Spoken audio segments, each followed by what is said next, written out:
The Battle of All Time, debatably one of the most important events within Ninjago's history, something that could have permanently altered the timeline as we knew it, but in the end, the victors were the heroes of the land, and not the villains themselves. I really do love this fight. It's definitely one of my personal favourites of the lot, and I think it is for good reason. Because as you look through the fight itself and you look at it from an analytical standpoint, you realise that there are so many details that show the bond between the Spinjitzu brothers in comparison to the Time Twins. And not just in the actions of the characters themselves, the setting, the choreography, the sound itself, all of it is absolutely amazing when you take a look at it with a different type of eye. So that is going to be what I do today. I want to go through the Battle of All Time, analyze it from the beginning to the very end, show you the details that I picked up on, and want to know whether or not you saw them as well. Because honestly, I think I have a new appreciation for this fight. As much as I already loved it, I just love it all that bit more. But let me not waste any more of your time, and let's talk about Ninjago's most infamous battle. The battle itself kicks off on a somber note. Wu is running up the mountain towards the monastery with a bag holding the time blades in hand. Now, the thing is that immediately speaking, it is a very interesting atmosphere and setting here, because there's no music, it's just Wu running. You can hear the feet, that's all you want to hear, and it emphasizes the fact that he's truly pacing. He's in a rush, he needs to get back to the monastery as soon as physically possible. We also get to see the Time Twins following up behind, blades in hand. They were chasing him down who knows how far. That might be the reason why Crux actually knew where the Masters of Fire and Water were after the event of this battle, but we can see that it's a truly dire situation. Wu gets to the monastery itself, actually seeing all of the Elemental Masters and Garmadon huddled together, seemingly strategizing, almost as if they were wondering if Wu was even going to return. But he does, and he gives Garmadon 2 of the time blades that were forged. The Time Twins then appear within the monastery. They actually jump in, and you can see that they're actually smiling. They seem very confident in this moment, seemingly because they have been winning so far. But Wu and Garmadon pull out the new blades, and you actually see a difference in their expressions. Both of the Time Twins lose their actual smiles, and look quite confused. These aren't weapons that they're familiar with, they haven't seen the Spinjitzu brothers use them before. But still, it does not matter, so they go into attack. Acronix and Wu fight together, and so does Garmadon and Crux. We get to see them actually going between each other, but it's a lot of emphasis put on the fact that Garmadon actually jumps backwards, or screams backwards. The animation's a bit weird there, I can't exactly tell why he does this, but he jumps onto the roof of the monastery and Crux follows. Insert a fight where they are at the very top, and balance is very difficult, and you can immediately see the swings of Crux. He's trying to take Garmadon, he's trying to put him in 2 by all accounts, but Garmadon is able to counter. They fight back and forth, and eventually Garmadon actually does gain the advantage. He actually traps Crux's arm within the actual monastery roof, and they're fighting with only one hand in mind. Garmadon by all accounts is winning in this moment. But Garmadon looks down, he sees Wu fighting Acronix, and he notices that Wu is actually losing the upper hand. He's being pushed back, and eventually he's actually going to lose. So Garmadon, instead of winning his own fight, lets go of Crux and jumps down to actually save his brother. This is one thing we never see with the Time Twins. They never assist each other in any sort of sense. They, if anything, work against each other, and you can see that later on as well. But Garmadon jumps in between and pushes back Acronix, and he taps his time blade with Wu as a signal of a thank you. I love these little expressions, and it shows how well they do work together.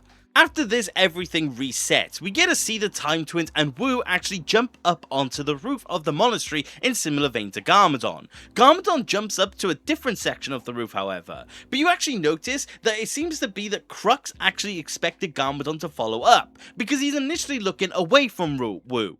But with the 2 of them up there with only one of the brothers, they decide it's time to actually try and take one out in an attempt to actually gain the upper hand. But here is where you can really actually see how little the Time Twins are truly in sync. They try to attack Wu, but they don't do it in any sort of formation. They go at him one at a time and actually lose any sort of advantage. Both of them get knocked over and knocked back, so they seemingly try to synchronize themselves, but in this moment, Wu is ready. I love this moment where you can distinctly see Wu truly lock in, and you can see how he again just begins to counter the 2 of them at a given notice. The Time Twins are at least a little more more in sync, but they're still just completely messy with each other. You can see them trip over themselves, lose the advantage against him, and just simply not really succeed here. Wu is just taking advantage of the fact that they're completely desynchronized. You can tell that they weren't good with weapons and only really good with their elemental powers. But unfortunately, at the end of the interaction, you can see Wu actually loses his actual grip on the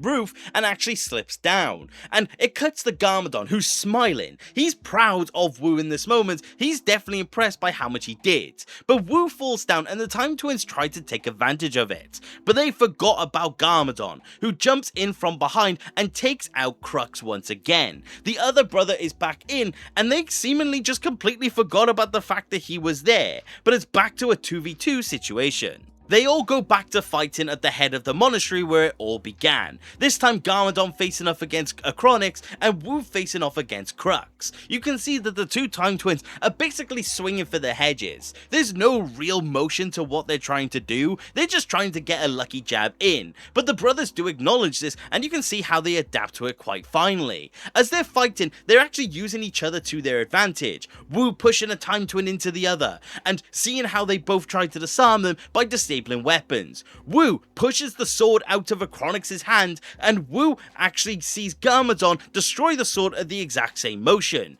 They are completely in sync, almost like time itself, which is ironic considering it is the Time Twins. But in the end, all of their swords are taken out of them, and you can see that the brothers are getting quite confident. Garmadon in particular does gain a bit of a smile, but Wu doesn't, he remains stoic. But you can actually see very subtly that the Time Twins are starting to panic. But of course they had one more weapon up their sleeve, but they were expecting this to happen. Wu and Garmadon prepare as the Time Twins prep all of their time powers. You can see that Crux and Acronix is preparing every single time ability seemingly as a way to destroy them. Slow down and reverse one and also stop and fast forward the other, using time to basically run out their own life cycles. But Wu and Garmadon go back to being stoic. They're ready for the time to actually be thrown at them, knowing that their weapons will be able to handle it, but they don't want to give it away to the Time Twins. So they get ready, and as it's pushed towards them, you can see that they're able to withstand the abilities and absorb all of time itself. Realizing that they've officially succeeded, and the Time Twins also realizing that, they lose their confidence. The Elemental Masters return to actually try and surround them to make them surrender, and Wu and Garmadon realize that they shouldn't have it themselves, so they use the time powers in of itself to create a portal, allowing them to have them lost in time where no one can have or use them for harm. But the Time Twins follow in an attempt to keep them for themselves. And that there ends the battle of all time. This fight scene just has an amazing blend of the vibe, the atmosphere, the tension, the choreography. You can see in every single moment and in every single way that all of the fighters do have their own purpose, all of them have their own moves, and all of them are thinking consciously. You can see the Spinjitzu brothers working in sync, working synonymous with each other, and using each other's strengths and each other's weaknesses to each other's advantage, being proud of each other, allow them both to truly do what they need to do. In contrast, like I said, the Time Twins, who are just completely messy, nowhere near in sync with each other, and just trying to do anything as a means to finish the war. They are just simply not good at being fighters. They had a powerful element and never used it, but the weapons were ultimately their own downfall. They were never good at being actual combatants, especially against the likes of two of the longest and most dangerous warriors in all of the lands. But on an overall, I just love this whole battle. I love everything about it, and I would love to know if you guys like it as well. Taking aside the Season 7 animation, there really is something special here. So I would love to know, did you notice these details? Did you notice the moments of the Time Twins feeling confident? Did you notice Garmadon smiling about his brother? Did you notice Wu nearly losing the fight and Garmadon saving his life? I would love to know what parts of this you knew and what you didn't, because I love this. And I would love to know if you guys do as well. And of course, what other fight scenes would you like me to cover? But thank you very much for watching the video, and I do hope you enjoyed, and if you did, please consider subscribing. I love discussing Ninjago with more people, and if you do want to support the channel any further, which you do not have to, you could always become a channel member and join the legends that you see on screen. Each of your support means the absolute world to me, and I truly cannot thank you enough. But like I said, that's about it for today, and take care. Okay, bye!